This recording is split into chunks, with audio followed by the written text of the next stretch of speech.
கைலாஷா போக போகிறீங்க அப்படின்ற ஒரு விஷயம் சொல்லியிருக்காங்க.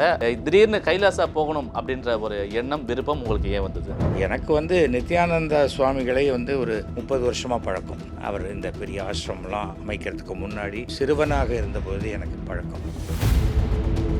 அவருக்கு வசதி அதிகமாக இருந்தால் தனி ஃப்ளைட்டு கூட அனுப்பலாம். சுற்றுலா போவது போல் கைலாசா போய் பார்த்துட்டு வரணும் அப்படிங்கிறது உங்களுடைய விருப்பமாக இருக்குது. ஒருத்தரை பற்றி தெரியலைன்னு சொன்னால் நம்ம வேறு மாதிரி புரிஞ்சுப்போம். ஐயா அந்த ஆள்லாம் டுபாகூரியா அப்படின்னு சொல்லிப்பாங்க. இந்த அறிவுக்கண் திறக்கிறது ஒரு ப்ராக்டிஸ் கொடுத்துருக்காங்க. அவங்க அங்கே உட்காந்துப்பாங்க, கண்ணை கட்டிப்பாங்க. நாம் இங்கே பேப்பரில் எழுதுறத அங்கே எழுதுவாங்க. சில ஆன்மீகவாதிகள் தவறான, என்னை பொறுத்த வரைக்கும் நித்யானந்தா அவர்களுக்கு மாற்று கருத்தோடு பார்க்க வேண்டிய அவசியம் எனக்கு இல்லை. ஆனால் சட்ட ரீதியாக எல்லாத்துலேருந்தும் அவர் ஜெயிச்சு வெளில வருவாருங்கிற அவர் ஒரு ட்ராப்பில் போய் மாட்டிக்கிட்டார். கடவுள் நம்பிக்கையே இல்லாத ஒருத்தரை கூப்பிட்டு தன்னுடைய அசிஸ்டண்ட்டாக வச்சதே அவருடைய தப்பு. எஸ்வி சேகர் அவர்கள் கைலாசா வரணும் அப்படின்னு சொல்லிட்டு நானும் விரும்புகிறேன் அப்படின்ற ஒரு விஷயத்த சொல்லியிருக்காரு. கைலாசா கிட்ட இந்த அழைப்பு வரும்னு இல்லை. Meenakshi Medical College Hospital and Research Institute, Kanchipuram, accredited A+ by NAC. Pati Jewelers, Shubha Arambhangalin Arambam. Periyar Maniamai Institute of Science and Technology, Tanjavur. ECE with specialization in AI and ML, IoT, robotics and industrial automation. Kumudam நேயர்களுக்கு வணக்கம். கைலாசா எங்கே இருக்குது, கைலாசாவை பார்க்கணுன்ற ஆர்வம் நிறைய பேருக்கு இருக்கக்கூடிய நிலையில் கைலாசாங்கிறது ஒரு நாடா அல்லது ஒரு தனி தீவா என்பன போன்ற பல்வேறு கேள்விகளாம் எழுந்திருக்கக்கூடிய இந்த தருணத்தில் பன்முக வித்தகராக இருக்கக்கூடிய எஸ்வி சேகர் அவர்கள் கைலாசா செல்ல இருப்பதாக ஒரு தகவல் கிடைச்சிருக்கு. இது உண்மையா, அவர் எப்போ போகிறாரு அப்படின்ற விஷயம் தொடர்பாக நேரடியாக அவற்றையே நம்ம கேட்டு தகவலை தெரிஞ்சுக்கலாம். வணக்கம் சார். நீங்கள் கைலாஷா போக போகிறீங்க அப்படின்ற ஒரு விஷயம் சொல்லியிருக்காங்க. அதற்கான அழைப்பெல்லாம் உங்களுக்கு வந்திருக்கு அப்படின்னு சொல்லிட்டு சொல்லியிருக்காங்க. திடீர்னு கைலாசா போகணும் அப்படின்ற ஒரு எண்ணம், விருப்பம் உங்களுக்கு ஏன் வந்தது? இந்த கைலாஷ் மானசரோவருங்கிறது நம்ம இந்தியாவிலேயே இருக்குது. அதாவது பல வெளிநாட்டு யாத்ரீகர்கள், வெளிநாட்டு பக்தர்கள் எல்லாமே இங்கே கைலாஷில் போய் தவம் பண்ணியிருக்காங்க, கைலாஷ்க்கு போயிருக்காங்கன்னு சொல்லுவாங்க. ஸோ எனக்கு நித்யானந்தா சுவாமிகளை ஒரு 30 வருஷமாக பழக்கம். அவர் இந்த பெரிய ஆசிரமம்லாம் அமைக்கிறதுக்கு முன்னாடி ஒரு சிறுவனாக இருந்தபோது எனக்கு பழக்கம். அதனால் அது நான் ஒரு சேனலுக்கு அவரை கேள்வி கேட்கணுங்கும்போது, நீங்கள் கைலாஷா போயிருக்கீங்களே, கைலாஷா ஒரு ஏதாவது யுனைடெட் ஸ்டேட் ஆஃப் கைலாஷான்னு பெரிய புக்கு அங்கே பாருங்கள், அங்கே இருக்குது பாருங்கள், ஒரு 1000 பேஜ் புக்கு, அது எனக்கு கொடுத்து அனுப்பிச்சிருந்தார். இதெல்லாம் பண்ணியிருக்கீங்க, ஏன் எனக்கு ஒரு டிக்கெட் அனுப்பலை? எனக்குன்னா ஒரு டிக்கெட் இல்லை, எங்கள் வீட்டில் 5-6 பேர் போவோம், அப்படி அனுப்பலை அப்படின்னு கேட்டிருக்கோம். அவருக்கு வசதி அதிகமாக இருந்தால் தனி ஃப்ளைட்டு கூட அனுப்பலாம், ஏன் அனுப்பிச்சா போய் பார்த்துட்டு வரலாம், அவ்வளோதான். ஒரு சுற்றுலா போவது போல் கைலாசா போய் பார்த்துட்டு வரணும் அப்படிங்கிறது உங்களுடைய விருப்பமாக இருக்குது? சுற்றுலா போவது போல் போய் ஆன்மீகமாக போகலாம், இல்லை ஆன்மீக பயணமாக போய் சுற்றுலா போகிற மாதிரி போகலாம். அது எப்படி வேணால், மனசு தான். கோவிலில் சாமியை கும்பிட போயிட்டு வாசலில் செருப்பு காணாது போயிடுமோன்னு பயத்திலேயே இருந்தீங்கன்னா அது பக்தி கிடையாது, புரியுதா? அதனால் தற்செயலாக போகிறான், நல்லா இருக்கேன் இந்த கோவில் அப்படின்ட்டு உள்ளே போனால் அதுவும் ஒரு பக்தி தான். இப்போ இந்த கைலாசா எங்கே இருக்குது அப்படின்ற ஒரு கேள்விகள் ரொம்ப நாளாகவே இருக்குது. தொடர்பாக நீதிமன்றங்களில் வழக்கு இருந்த போது கூட அவர் தரப்பில் ஆஜராகக்கூடிய வழக்கறிஞர்கள்லாம் ஒரு சில கருத்துக்களை தெரிவிக்கிறாங்க. அப்போ நீதிபதிகள் கூட கேட்டிருக்காங்க, எங்கே தான் இருக்குது கைலாஷா அப்படின்னு. ஆனால் இந்த கைலாசா எங்கே தான் இருக்குது சார், உங்களுக்கு எதனா தெரியுமா? நான் ஹிஸ்ட்ரி ஜியாகிரஃபிலெல்லாம் வீக்கு. அவர் எனக்கு அம்ஷா டிக்கெட் அனுப்ப போகிறாரு, அவர் தான் விசா அனுப்ப போகிறாரு.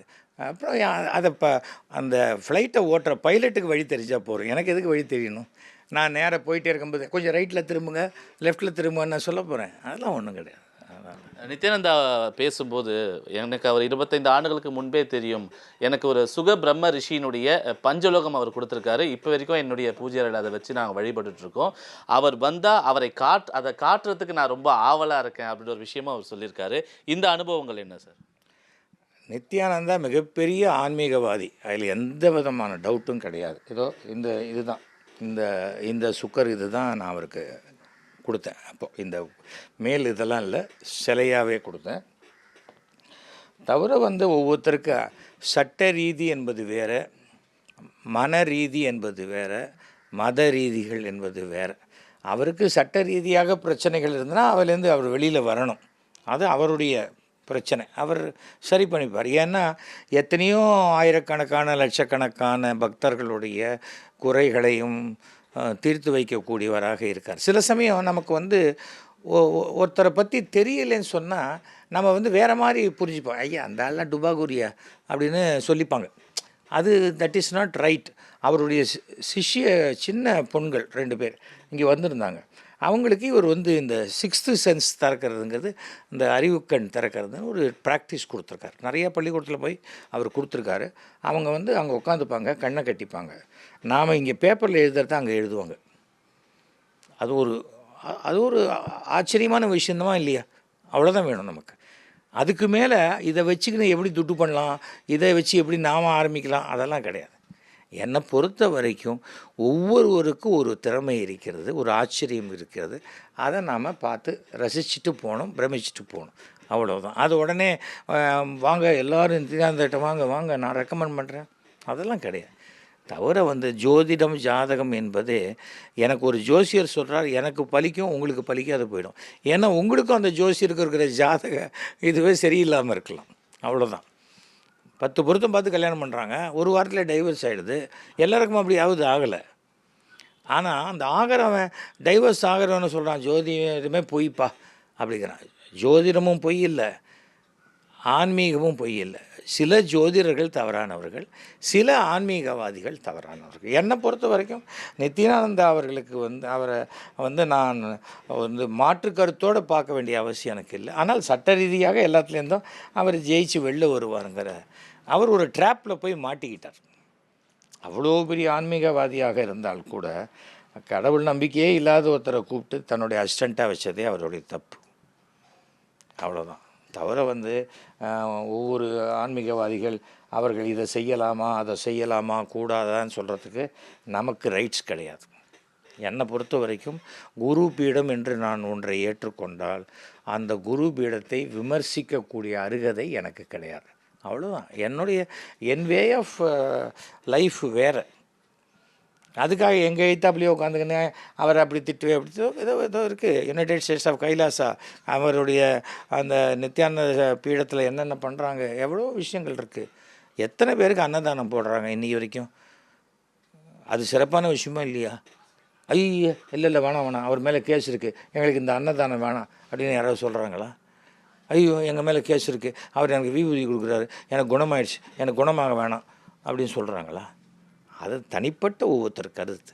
இந்த கடவுள் நம்பிக்கை இல்லாதவர்கள் உள்ளே பூந்து கடவுள் நம்பிக்கை இருக்கக்கூடிய ஆன்மீக விஷயத்தில் தலையிடுறதுனால தான் நிறைய பேருக்கு பதவியில் இருக்கிறவங்களுக்கும் பிரச்சனை வருது, பாக்கி பேருக்கும் அந்த பிரச்சனை வருது.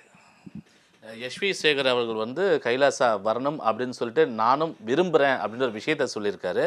ஆனால் அதற்கான அழைப்பு அப்படிங்கிறது அவர் பகிரங்கமாக எதுவும் சொல்லலை.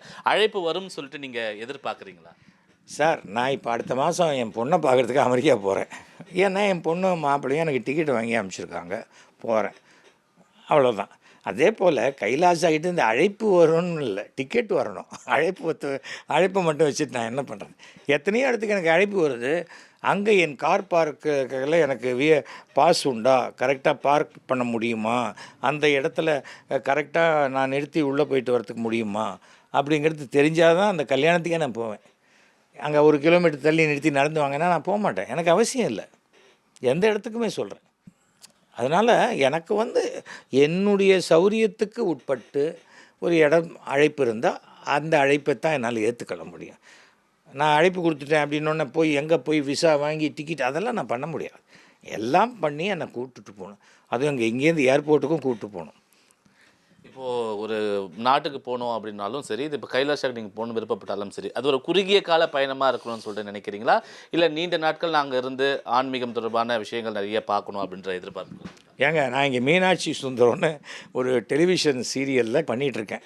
அதில் ஒவ்வொரு மாதமும் 1ஆம் தேதியிலேருந்து 15ஆம் தேதி வரைக்கும் எனக்கு ஷெட்யூல். அதில் 1லேருந்து 10 வரைக்கும் ஷூட்டிங்கு, 11லேருந்து 15 வரைக்கும் டப்பிங் பண்ணால் தான் டெலிகாஸ்ட் ஆகும். நான் பாட்டுக்கு கைலாசாவில் போய் உட்காந்துட்டா எப்படி டெலிகாஸ்ட் ஆகும்?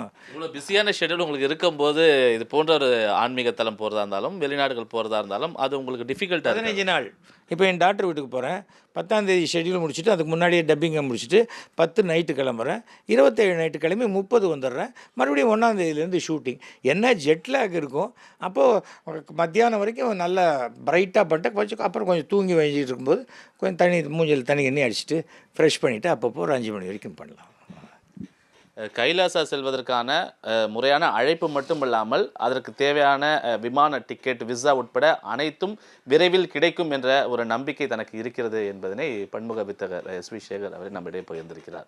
Meenakshi Medical College Hospital and Research Institute, Kanchipuram, accredited A+ by NAC. Pati Jewelers, ശുഭാരംഭങ്ങളിൽ ആരംഭം.